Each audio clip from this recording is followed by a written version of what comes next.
తాకట్లో ఉన్న మీ బంగారానికి one and only solution prime gold hub మాత్రమే.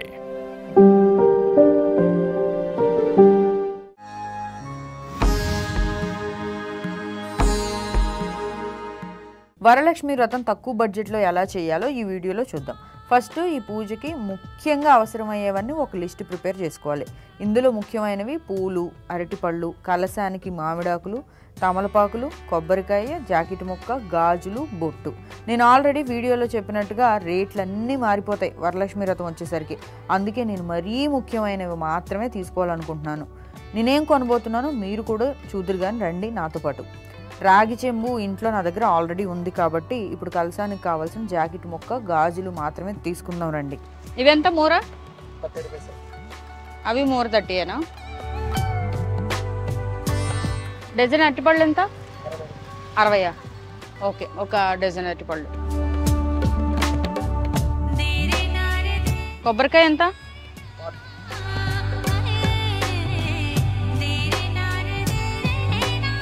మాల ఎంత? మల్లెపూలు మాల 50. తగ్గించవా ఇంకా? శుక్రవారం కదమ్మా, అందుకొరకు రేట్ ఉన్నాయి. ఏమైనా చాలా తీసుకుంటే తక్కువ చేస్తాం.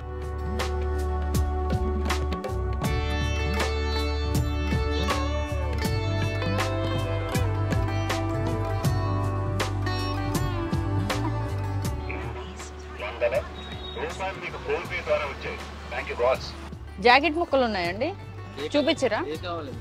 నార్మల్వే ఇవ్వండి కలసంలోకి. కలసం పెట్టడానికి ఎంత ఇది? 60 రూపీసా? ఒకసారి చూపించరా పసుపు కుంకాలు ఏమున్నాయో? ఎంతండి ఇది? మొత్తం 50 పీసెస్ 50 రూపీస్. గాజులు ఒక 1/2 డజన్ ఇవ్వండి. ఎంత అయినాయండి?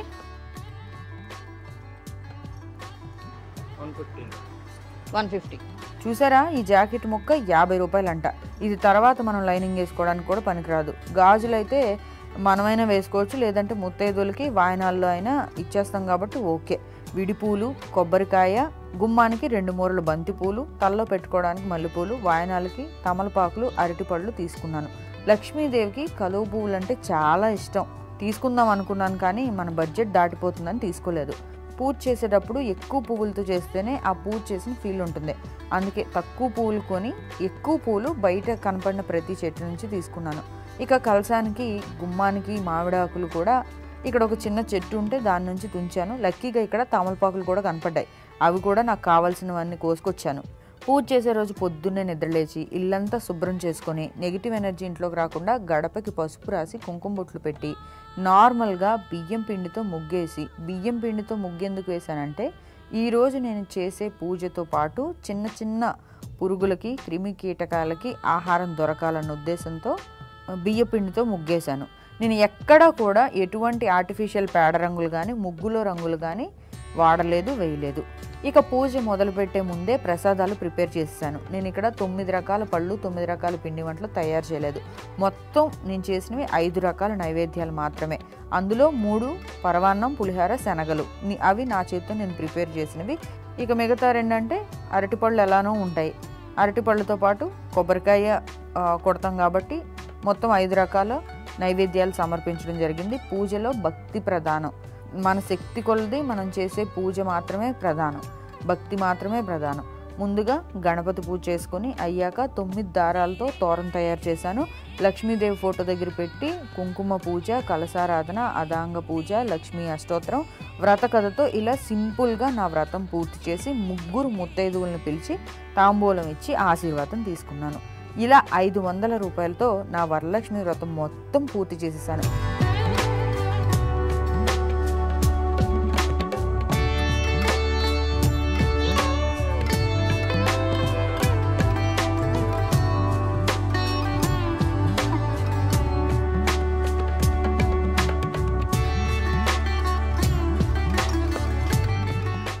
ఆధాన ఆధ్యాత్మిక ప్రేక్షకులందరికీ వరలక్ష్మి వ్రతం శుభాకాంక్షలు. చాలా తక్కువ ఖర్చుతో వరలక్ష్మి వ్రతం ఏ విధంగా చేసుకోవాలో వీడియో చేయమని చెప్పి చాలా రిక్వెస్ట్లు వచ్చినాయి, చాలా కామెంట్స్లో పెట్టారు. సో అందుకని నేను ఇవాళ చాలా అత్యంత తక్కువ ఖర్చుతో మినిమం 1000 రూపాయల లోపే పూజ ఎలా కంప్లీట్ చేసుకోవాలి అనే వీడియో చేయబోతున్నాను ఇప్పుడు నేను. కావాల్సినవి మినిమల్గా ఏవేవైతే ముఖ్యంగా చెప్పబడ్డాయో వరలక్ష్మి వ్రతంలో, వరలక్ష్మి వ్రత చారుమతి కథలో అవి మాత్రమే నేను తీసుకొచ్చి కూడా అంటే బడ్జెట్కి తగ్గట్టు ఎలా ప్లాన్ చేసుకోవాలన్నది కూడా నేను చూపించబోతున్నాను ఈరోజు. వరలక్ష్మి వ్రతానికి నేను కొన్నవి గాజులు, జాకెట్ ముక్క. ఆల్రెడీ ఇంట్లో చెంబు ఉంటూనే ఉంటుంది కదా మనకి, రాగి చెంబు ఇంట్లో ఉంది. నేను కొన్నవి ఏంటంటే ప్రత్యేకంగా జాకెట్ ముక్క, గాజులు, అరటిపళ్ళు మాత్రమే కొన్నాను. కొన్ని పువ్వులు ఎందుకంటే కొన్ని అష్టోత్తరాలకి నాకు పువ్వులు ఎక్కువ పడతాయి కాబట్టి నేను కొన్ని బయట కూడా కోసుకొచ్చాను. అలానే కొన్ని మాత్రమే పువ్వులు కొనుక్కున్నాను నేను, ఎందుకంటే చాలా రేటు ఉన్నాయి. మల్లెపూలు కూడా మోర 50 రూపాయలు చెప్తున్నారు. సో 1000 రూపాయల్లో మనం బడ్జెట్ పెట్టుకొని దాన్ని ఫాలో అవ్వాలి కాబట్టి నేను చాలా తక్కువ పువ్వులు తెచ్చుకున్నాను. అంటే నాకు పూజ చేసేటప్పుడు ఎక్కువ పువ్వులే అవసరం అవుతాయి అష్టోత్తరాలకి కాబట్టి నేను కొన్ని బయట పువ్వులు కోసుకొచ్చాను. అలాగే బయట పువ్వులు కోసుకొచ్చినవి కొన్ని ఉంటే కొన్ని అయితే కొన్నామన్నమాట. అండ్ తమలపాకులు కూడా లెక్క పెట్టి ఇవ్వడం స్టార్ట్ చేశారని నేను చెప్పాను కదా, ఆల్రెడీ లెక్క పెట్టి ఇస్తారు అని చెప్పి. తమలపాకులు కూడా నేను కొన్ని వాయినాలు ఇవ్వడం వరకు కొన్ని కొనుక్కొచ్చాను, కొన్ని కోసుకొచ్చాను అనమాట. నాకు దగ్గరలో చెట్టు ఉంది కాబట్టి నేను కోసుకొచ్చాను. మామిడాకులు కూడా నేను ఏమీ కొనలేదు, దగ్గరలో ఉన్న చెట్టు నుంచే కోసుకొచ్చాను. మీకు కూడా మీ దగ్గరలోనే ఉండుంటే అన్నీ కొనకుండా కొన్ని మీరు ఏర్పాటు చేసుకోవాలి, కొన్ని మీరు మీ దగ్గరలో ఉన్న చెట్ల నుంచి కోసుకునే ప్రయత్నం అయితే చేయండి పువ్వుల విషయంలో. ఎందుకంటే పువ్వులు భయంకరమైన రేట్లు ఉన్నాయి. సో అందుకనే నేను సగం కొన్నాను, సగం నేను బయట నుంచి కోసి తెచ్చాను. సో కాబట్టి మినిమల్గా వరలక్ష్మి వ్రతం జాకెట్ ముక్క కూడా పెట్టలేని వాళ్ళు ఉంటే కనుక 2 కొబ్బరికాయలు, ఒకటి కొట్టడానికి ఒకటి కలసంలోకి తీసుకొచ్చాను. జాకెట్ ముక్క కూడా ఇలా పెట్టలేము అనుకున్న వాళ్ళు ఉంటే కనుక లక్ష్మీదేవి ఫోటో ఉంది కదా, లక్ష్మీదేవి ఫోటోకి కుంకుమ పూజ చేస్తూ ఇక్కడ చేసే ముందు కూడా ఇక్కడ ఒక తమలపాకు ఉంచుతున్నాను నేను. ఆ కుంకుమ మళ్ళీ కూడా మనం యూజ్ చేసుకునేలాగా కుంకుమ పూజ చేస్తూ అష్టోత్తరాలు చదివేయండి, సరిపోతుంది. అమ్మవారి దగ్గర కలసం పెట్టలేని వాళ్ళైతే, కలసం పెట్టగలిగే వాళ్ళైతే కలసం పెట్టుకొని కలసానికి పువ్వులతో కుంకుమతో పూజ అనేది ప్రారంభించవచ్చు. నేను ముందుగా పసుపుతో వినాయకుడిని తయారు చేసుకుంటున్నాను. పసుపు వినాయకుడు ఎలాంటి విఘ్నాలు లేకుండా పూజంతా చేయించు తండ్రి అనుకుంటూ పసుపుతో వినాయకుడిని తయారు చేసుకుంటున్నాను.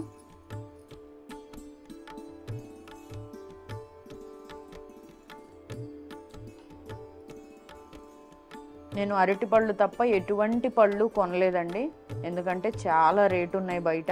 మన బడ్జెట్లో పూజ పూర్తవదని నేనేం చేశానంటే నైవేద్యాలు పులిహార చేశాను, పులిహార ప్లస్ శనగలు తాలింపు పెట్టాను, ఇంకా పరవన్నం చేశాను.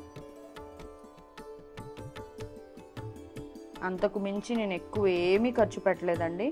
చాలా సింపుల్గా వరలక్ష్మి వ్రతం ఎలా చేసుకోవాలి అని అడిగిన వాళ్ళందరూ చక్కగా ఈ వీడియో ఫాలో అయిపోతే కనుక చాలా తక్కువ ఖర్చుతోనే మీరు ఫుల్ ఫ్లెడ్జ్డ్గా భక్తిగా చేసేసుకోవచ్చండి. వ్రతకల్పం కూడా కొనవసరం లేదు, కొని అక్కడ ఇక్కడ పడేయడమే అవుతుంది తప్ప వ్రతకల్పం కూడా కొనాల్సిన అవసరం లేదు. మనం ఫోన్లో చూసి అష్టోత్తరాలు అవన్నీ చదివేసుకోవచ్చు. చారుమతి కథ అవన్నీ చాలా వెబ్సైట్లో ఉంటున్నాయి, గూగుల్లో కొడితే కూడా వస్తాయి. సో కాబట్టి నేను వ్రతకల్పం కూడా కొనమని చెప్పను మిమ్మల్ని. చాలా సింపుల్గా నాకు ఇంట్లో కొత్త జాకెట్ ముక్క లేదు కాబట్టి కొన్నాను. అదే కొత్త జాకెట్ ముక్క ఉంటే కనుకైతే కొనేదాన్ని కాదు. ముందుగా పసుపు గణపతిని చేసుకున్న తర్వాత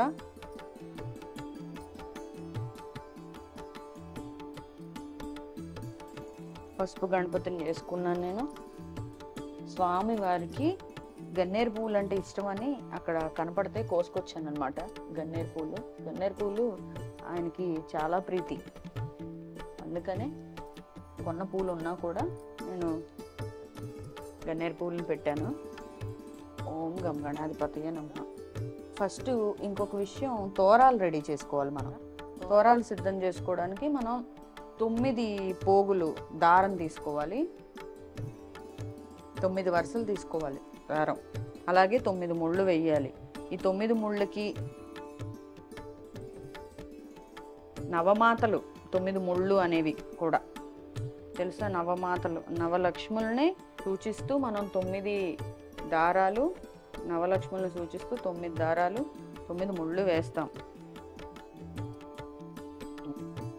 సో ఇలా తోరాన్ని తీసుకొని ప్రతి గ్రంథికి మనం తోరానికి కూడా పూజ చేసుకోవాలి. మనం ఇలా పసుపు రాసేసి, పసుపు ప్యాకెట్, కుంకుమ ప్యాకెట్ ఇవన్నీ మన ఇంట్లోనే ఉంటాయి కాబట్టి నేను అవి ఏమీ కొనలేదు. మిగతావి పూజ సామాన్లు ఏమీ నేను కొనలేదు. కేవలం ఇప్పుడు దీనికి ప్రత్యేకత ఏంటో, ఈ దారం కూడా లాస్ట్ టైందే ఆల్రెడీ ఉంది నా దగ్గర, అదే నేను జాగ్రత్త చేసి మళ్ళీ ఈసారి వాడుతున్నాను. మనసు ప్రధానం. మనం ఎంత ఖర్చు చేసామన్నది కాదు, వాయనాల్లో ఎంత రిచ్గా ఇచ్చామన్నది కాదు, మనం అమ్మవారిని ఎంత భక్తితో పిలుస్తున్నామన్నది ఇంపార్టెంట్ ఈ పూజలో. మీరు ఎవరి దగ్గరైనా అమ్మవారి రూపు లేకపోతే కనుక, కొంతమంది రూపు పెట్టుకొని పూజించడం ఆనవాయితీ కదా, రూపు లేకపోతే కనుక అమ్మవారి ఉంగరం ఏదో ఉండే ఉంటుంది కదా, ఉంగరము, నల్లపూసల్లో అమ్మవారు ఉండడము ఏవో ఉంటాయి కదా, అవి కూడా పెట్టి పూజ చేసుకోవచ్చు మనం. సో కొత్త రూపే ఉండక్కర్లేదు, పాత రూపైనా సరే ఇది 9 ముళ్ళు వేసుకోవాలి. 9 ముళ్ళలో 9 ముళ్ళకి కొంతమంది 9 పువ్వులు పెడుతూ ఉంటారు. పువ్వులు పెడుతూ ఉంటే జారిపోతాయి కాబట్టి నేను ముళ్ళు మాత్రమే వేస్తున్నాను, చూసుకోండి. ఒకే ఒక పువ్వు పెట్టుకొని 9 ముళ్ళు, 3 అయ్యాయి. 4వ దానికి ఇక్కడ ఒక చామంతి పువ్వు పెడుతున్నాను నేను.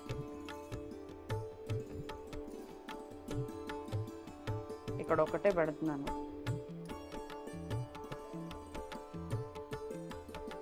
ఈ విధంగా 9 ముళ్ళతో నేను తోరాన్ని సిద్ధం చేసుకున్నాను. మీరందరూ వీడియోలో చూస్తున్నట్టు ఇది అమ్మవారి పాదాల దగ్గర కానీ కలశం దగ్గర కానీ పెట్టేసి మనం పూజిస్తూ ఉండాలి. దీన్ని పూజించి మనం చేతికి కట్టుకోవాలి. ఇప్పుడు పూజకు కావాల్సిన, వ్రతానికి కావాల్సినవన్నీ ముఖ్యంగా రెడీ చేసేసుకున్నాం కాబట్టి ఇప్పుడు స్టార్ట్ చేసేస్తున్నాను దీపారాధన చేసుకొని.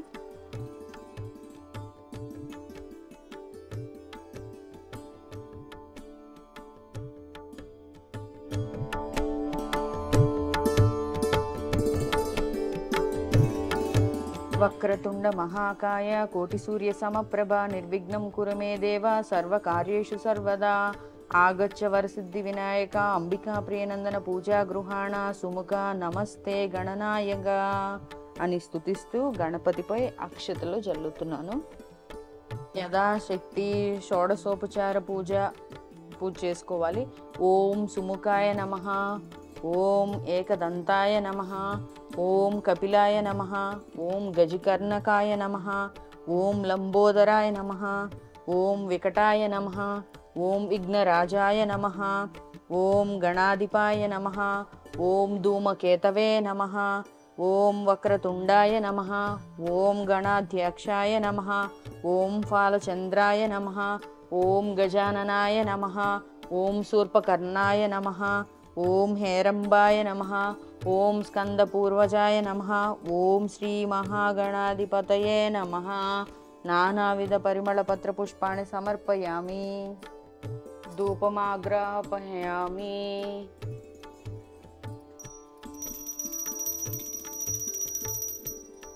ఓం శ్రీ మహాగణాధిపతయే నమః. దీపం దర్శయామి. స్వామివారి ముందు పళ్ళు కానీ బెల్లాన్ని కానీ నైవేద్యంగా పెట్టాలి. ఆల్రెడీ నేను ఇక్కడ తాంబూలం పెట్టేశాను. ఓం భూర్భువస్వః తత్సవితుర్వరేణ్యం భర్గో దేవస్య ధీమహి ధియో యోన ప్రచోదయాత్. గాయత్రి మంత్రాన్ని జపిస్తూ నీటి నివేదన చేస్తూ చుట్టూ చల్లుతూ సత్యం త్వర్తేన పరిశంచామి అమృతమస్తు అమృతో విస్తృణమపి. ఓం ప్రాణాయ స్వాహ, ఓం ఆపానాయ స్వాహ, ఓం యానాయ స్వాహ, ఓం ఉదానాయ స్వాహ, ఓం సమానాయ స్వాహ, ఓం బ్రహ్మణ్యే స్వాహ. గూఢసహిత ఫల నివేదం సమర్పయామి. మధ్యే మధ్యే పానీయం సమర్పయామి. ఓం శ్రీ మహాగణాధిపతయే నమః. తాంబూలం సమర్పయామి. తాంబూలానంతరం ఆచమనీయం సమర్పయామి. ఓం మహాగణాధిపతయే నమః. కర్పూర నీరాజనం సమర్పయామి. ఇలా ముందుగా గణపతికి పూజ చేసేసుకొని, గణపతికి ఇంకా గరిక దొరకలేదు ఎక్కడ, గరిక మీకు అవైలబుల్గా ఉన్నా కూడా ఎక్కడైనా తెచ్చుకోవచ్చు. పూజ చేసిన తర్వాత అక్షతలు తల మీద వేసుకోవాలి గణపతి దగ్గరవి. మహాగణపతి పూజను ముగించిన అనంతరం వరలక్ష్మి వ్రతాన్ని ప్రారంభించాలి.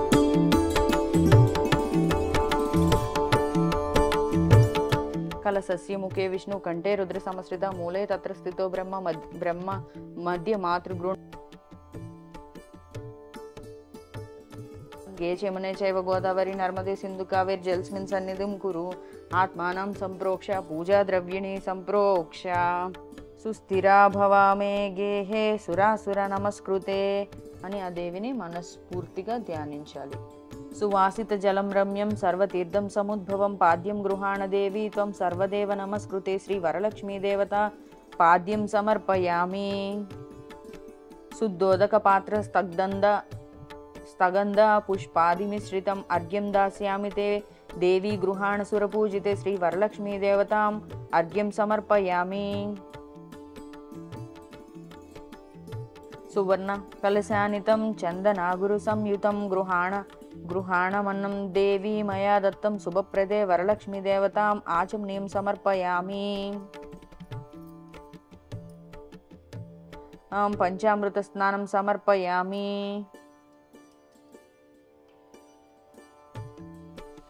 శుద్ధోదక గంగాజలం మయానితం మయా దేవశిరస్థితం శుద్ధోదకమిదం స్నానం గృహాణ విదుసోదరి శ్రీ వరలక్ష్మీ దేవతాం శుద్ధోదక స్నానం సమర్పయామి. అన్ని రకాల పువ్వులతో దేవతని పూజించాలి. షోడశోపచార పూర్తయిన తర్వాత అదాంగ పూజ. ఓం చెంచలాయే నమః పాదౌ పూజయామి. ఓం చపలాయే నమః జానుని పూజయామి.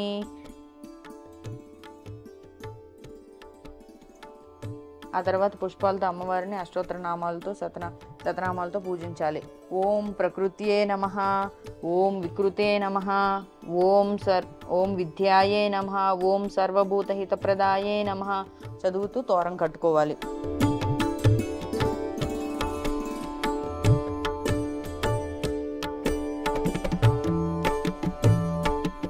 ఇప్పుడు వరలక్ష్మి చారుమతి కథ గురించి సౌనకాది మహర్షులను ఉద్దేశించి సూత మహర్షి ఇలా చెప్పారు. మునులారా, స్త్రీలకు సౌభాగ్యాన్ని ప్రసాదించే ఒక వ్రతాన్ని పరమశివుడు పార్వతికి చెప్పారు. లోకోపకారం కోరి ఆ వ్రతాన్ని గురించి మీకు తెలియజేస్తాను, శ్రద్ధగా వినండి అన్నారు. పరమేశ్వరుడు ఒకనాడు తన భస్మ సింహాసనంపై కూర్చుని ఉండగా నారద మహర్షి ఇంద్రాది దిక్పాలకులు స్తుతి స్తోత్రాలతో ఆయన కీర్తిస్తున్నారు. ఆ మహత్తర ఆనంద సమయంలో పార్వతీదేవి పరమేశ్వరుణ్ణి ఉద్దేశించి, నాదా, స్త్రీలు సర్వ సౌఖ్యాలు పొంది పుత్ర పౌత్రాభివృద్ధిగా తరించుటకు తగిన వ్రతం ఒకదానిని చెప్పండి అని కోరింది. అందుక త్రినేత్రుడు, దేవి, నీవు కోరిన విధంగా స్త్రీలకు సకల శుభాలు కలిగించే వ్రతం ఒకటున్నది. అది వరలక్ష్మి వ్రతం. దానిని శ్రావణ మాసం 2వ శుక్రవారం నాడు ఆచరించాలని తెలిపాడు. అప్పుడు పార్వతీదేవి, దేవా, ఈ వరలక్ష్మి వ్రతాన్ని ఆది దేవతలు ఎవరు చేశారు? ఈ వ్రతాన్ని ఎలా చేయాలో వివరంగా చెప్పండి అని కోరింది. కాత్యాయని, పూర్వకాలంలో మగధ దేశంలో కుండినం అనే పట్టణం ఒకటి ఉండేది. ఆ పట్టణం బంగారు కుడ్యములతో రమణీయంగా ఉండేది. ఆ పురంలో చారుమతి అని ఒక బ్రాహ్మణ స్త్రీ ఉండేది. ఆమె సుగుణవతి, వినయ విధేయతలు, భక్తి గౌరవాలు గల యోగ్యురాలు. ప్రతిరోజు ప్రాతకాలాన్ని నిద్రలేచి భర్త పాదాలకు నమస్కరించి ప్రాతకాల గృహకృత్యాలను పూర్తి చేసుకొని అత్తమామలను సేవలో తరించేది. వరలక్ష్మి వ్రతానికి ఆది దేవత అయిన వరలక్ష్మీదేవి ఒకనాటి రాత్రి సమయంలో చారుమతికి కలలో సాక్షాత్కరించింది. ఓ చారుమతి, ఈ శ్రావణ పౌర్ణమి నాటికి ముందు వచ్చే శుక్రవారం నాడు నన్ను పూజించు, నీవు కోరిన వరాలు కానుకలను ఇస్తానని చెప్పి అంతర్ధానమైంది. చారుమతి సంతోషించి, హే జనని, నీ కృపా కటాక్షాలు కలిగిన వారు ధన్యులు, వారు సంపన్నులుగా విద్వాంసులుగా మన్ననలు పొందుతారు. ఓ పావని, నా పూర్వజన్మ సుకృతం వల్ల నీ దర్శనం నాకు కలిగింది అని పరిపరి విధాల వరలక్ష్మిని స్తుతించింది. అంతలోనే మేల్కొన్న చారుమతి అదంతా కలగా గుర్తించి తన కలను భర్తకు అత్తమామలకు తెలియజేసింది. వారు చాలా సంతోషించి చారుమతిని వరలక్ష్మి వ్రతాన్ని చేసుకోమని చెప్పారు. పురంలోని మహిళలు చారుమతి కలను గురించి విని వారు కూడా పౌర్ణమి ముందు రాబోయే శ్రావణ శుక్రవారం కోసం ఎదురు చూడసాగారు. శ్రావణ శుక్రవారం రోజు పట్టణంలోని స్త్రీలందరూ ఉదయాన్నే లేచి తలారా స్నానం చేసి పట్టు వస్త్రాలు ధరించి చారుమతి గృహానికి చేరుకున్నారు. చారుమతి తన గృహంలో మండపం ఏర్పాటు చేసి ఆ మండపంపై బియ్యం పోసి పంచె పల్లవాలైన రావి, జువ్వి, మర్రి, మామిడు, ఉత్తరేణి మొదలైన ఆకులతో కలశం ఏర్పాటు చేసి వరలక్ష్మీదేవిని సంకల్ప విధులతో సర్వమంగళ మాంగళ్యే శివే సర్వార్థ సాధికే శరణ్యే త్రయంబకే దేవి నారాయణీ నమోస్తుతే అంటూ ఆహ్వానించి ప్రతిష్ఠించింది. అమ్మవారిని షోడశోపచారాలతో పూజించి భక్ష్య భోజ్యాలను నివేదించారు. 9 పోగుల తోరాన్ని చేతికి కట్టుకొని ప్రదక్షిణ నమస్కారాలు చేశారు. మొదటి ప్రదక్షిణ చేయగానే కాలి అందేలు గల్లు గల్లున మోగాయి.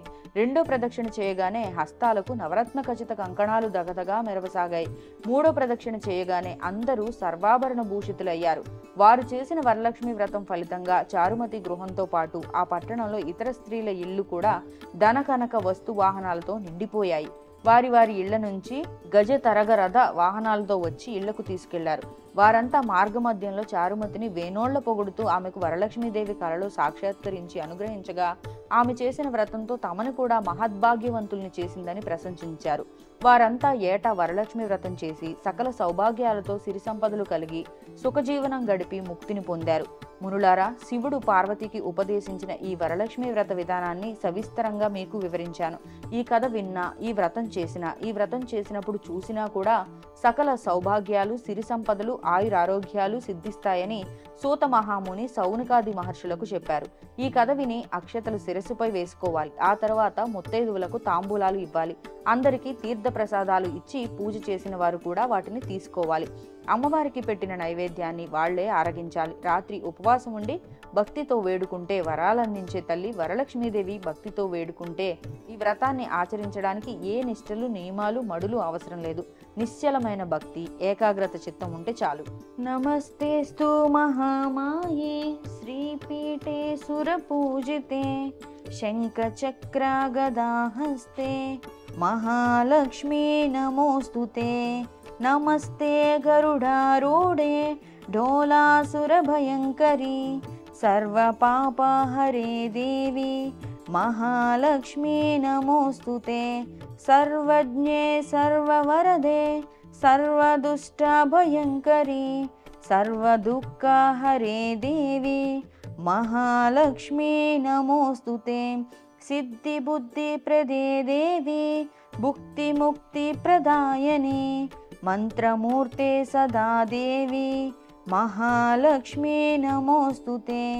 ఆద్యంతరహితే దేవి ఆదిశక్తి మహేశ్వరీ యోగజ్ఞే యోగ సంభూతే మహాలక్ష్మీ నమోస్తుతే.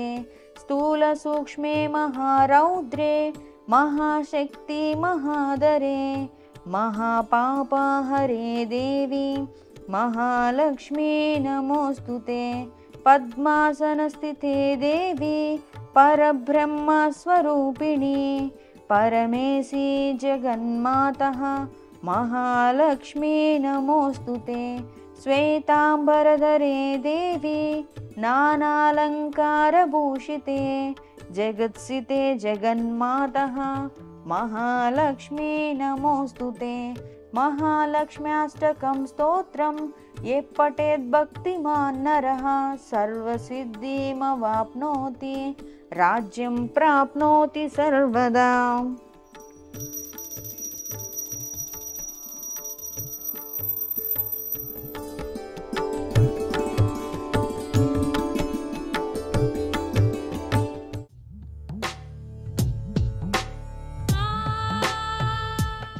పండు తీసుకోవడానికి రా సౌమ్య. ఆంటీ పండు తీసుకోవడానికి రండి.